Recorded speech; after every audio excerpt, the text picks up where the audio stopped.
This is a video for my Contend for World Record series. To view the entire series, click the playlist link in the description.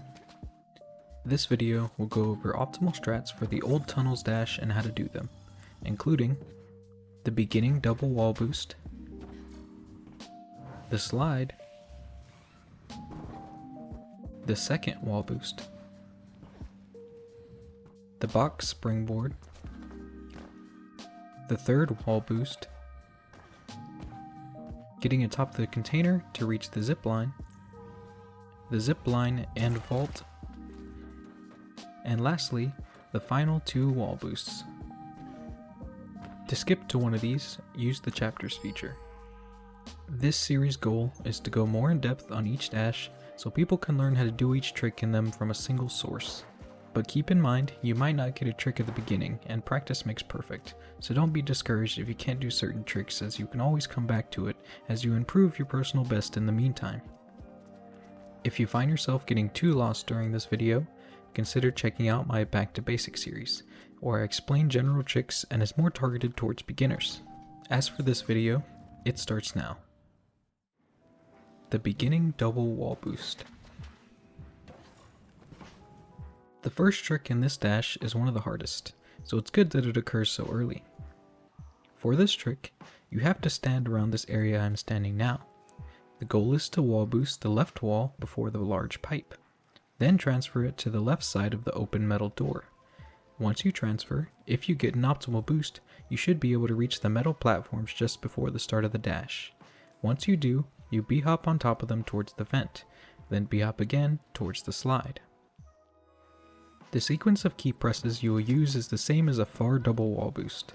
Start with a jump, then mid-jump hold the left strafe key, which on PC is A. Once Faith attaches to the wall, quickly move your mouse right towards the left side of the metal door and jump. Faith should attach to the metal door. Once she does, you have to quickly move your mouse again and look at the metal platforms right before the beginning of the dash, and jump again. If you get an optimal Foie double wall boost, you should have enough speed to land on top of it and b-hop. Once you do, it is again a flick of the mouse right towards the vent. You should have enough speed to land on top of it. Once you do, look to the left to prepare another b-hop, and as soon as you land, do so. This sequence of events should land you around the middle of the slide. Keep in mind that your position at the start of the boost matters a lot, along with the way you move your mouse while doing the boost. If you do either of these wrong, you will more than likely fail the boost. There is no easy way to explain how to move your mouse or exactly where you should be. There will be a lot of trial and error for this trick, so it is probably best to come back and learn it at a later time if you are struggling. I've linked a video of me hitting this trick 10 times in the description, so you can check it out if you need to look at my key presses more to practice. The slide. The slide is very simple, but if you do it wrong, it can easily kill your run and fast. The optimal slide will get you to the platform safely while also getting you as far right as possible. As soon as you land on the slide, keep holding forward the entire length of the slide. As you approach the end, tap the right strafe key quickly. This should give you an angle as you fall off the slide, setting you up for the next trick. The second wall boost. The second wall boost is a standard wall boost, but it can save you a ton of time if done correctly. You should have a pretty decent angle for the wall boost directly coming from the slide. Either wall boost strat works here, but I find look wall boosting more reliable than using the strafe keys on this specific boost. You should look a little left from the light fixture on the wall, jump, look right, and jump again. You should land a little before the edge of the metal floor. After this, you can b-hop on it, landing near the edge of the second metal floor. Stay close to the left side of the wall and roll. Fall off the left side and roll again. For the second roll, in the middle of doing it, look left and Faith will roll to the left more, straight into the opening, setting you up for the next trick.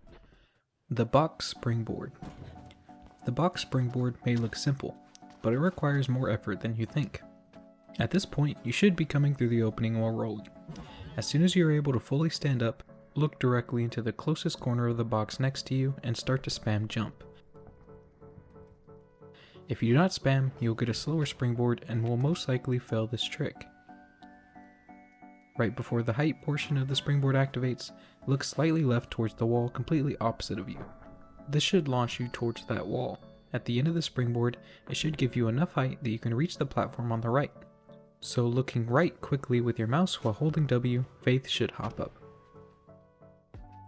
If you look right too early, you can get a slow animation, so you would just have to trial and error until you can get the fast animation consistently.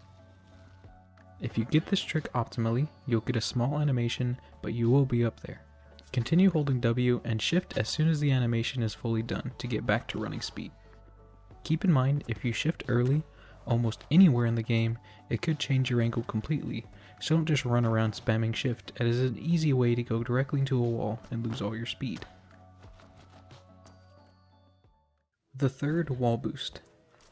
The third wall boost is mostly a standard boost, but you may be starting it with a bad angle from getting on top of the ledge. If you have this bad angle, to avoid getting a slow boost, you have to move further right and jump as soon as you reach the first pile of rubble.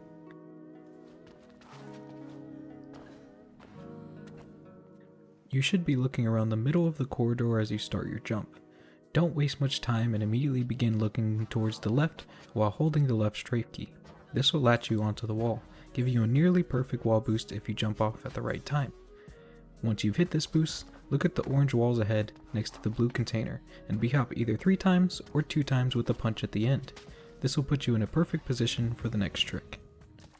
Getting on top of the container and reaching the zipline. If you did the last trick correctly, you should be right before the orange wall starts on your right.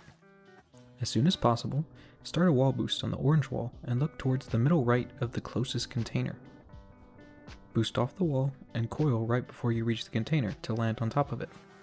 As soon as you land on this container, your goal should be to start another wall boost as fast as possible and boost to your left, grabbing the zipline. But keep in mind, if you jump too fast, you may lose your speed, and you can tell if you did by seeing which jump animation you got. With the optimal jump animation, you should only see Faith's left arm go up and in your vision.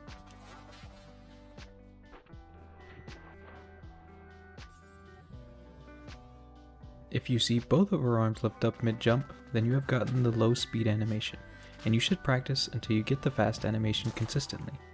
Doing all this in one fast sequence will land you on the zipline and ready for the next trick. The zipline and vault. At this point, you should already be attached to the zipline and holding W. As you are on it, the end of the zipline will get closer. Right before you reach the end of the zipline, let go by pressing jump or crouch. Both work. This should put you right in front of a small bit of a large orange metal door. There are 5 teeth on top of the door, and you should look directly in the middle of the furthest one to the right. As soon as you get close enough to it, press jump. Faith should vault completely over it. If she doesn't, you may have your angle slightly off, and if you do this incorrectly, it could completely kill your run, as Faith can get stuck in the crouch position, and the only way to get out is to slowly crouch backwards. This could lose you 3 to 5 seconds and can be extremely frustrating sometimes if you get this at the end of a really good run.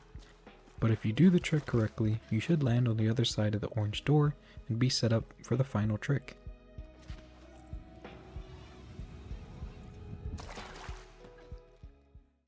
The final 2 wall boosts.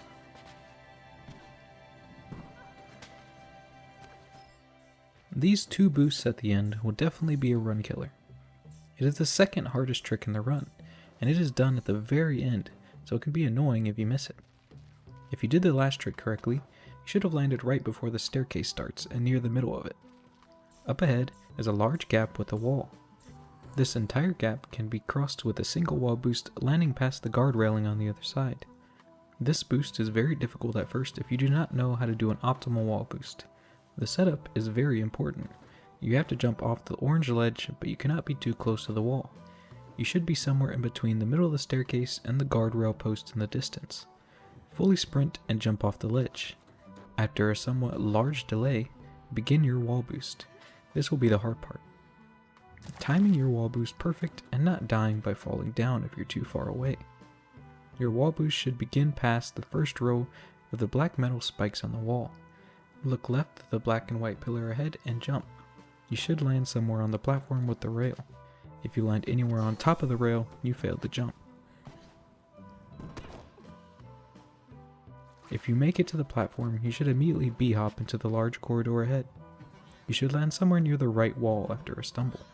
Quickly, do another wall boost on the right wall, bunny hop, and kick right before you land in the ending circle. It is very easy to miss one of these tricks at the very end, so it will be a lot of trial and error until you get them all in one sequence consistently. Even I struggle with this, and it is very disappointing to get to the very end and fail on the last trick, but it is something you have to do, so you will just have to practice it.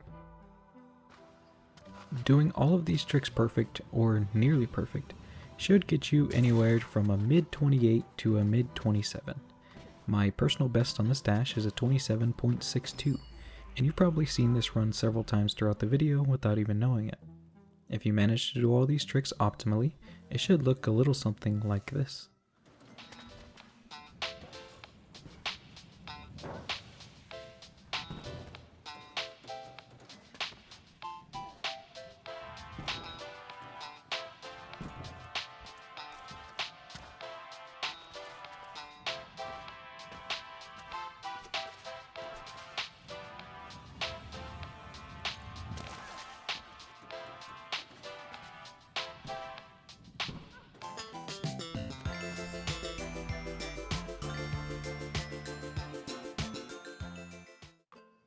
This was a little more in-depth tutorial on how to lower your time on the old tunnels dash. If you have any questions about any of the tricks, if you leave a comment I will try to answer it. But keep in mind I'm only one person and eventually this series will have around 22 videos, so that could be a lot of comments. If you are a more experienced runner and can answer these questions for people, I'd really appreciate it. But I will try my best to answer personally. If I believe I missed something egregious in this video, I will try to update it with the video in the description or comments for a specific trick. But I believe I got most of what the average runner will need when trying to lower their times in this dash. Again, this is only one video in the series. I'll try to get more out in the future, but there will be no promises. If you want to see me do a specific dash in the future, suggest it and I will most likely bump it up in my queue for what dashes to make these videos on. But that is it for this specific tutorial, so thanks for watching, thanks for running, and I hope you learned something.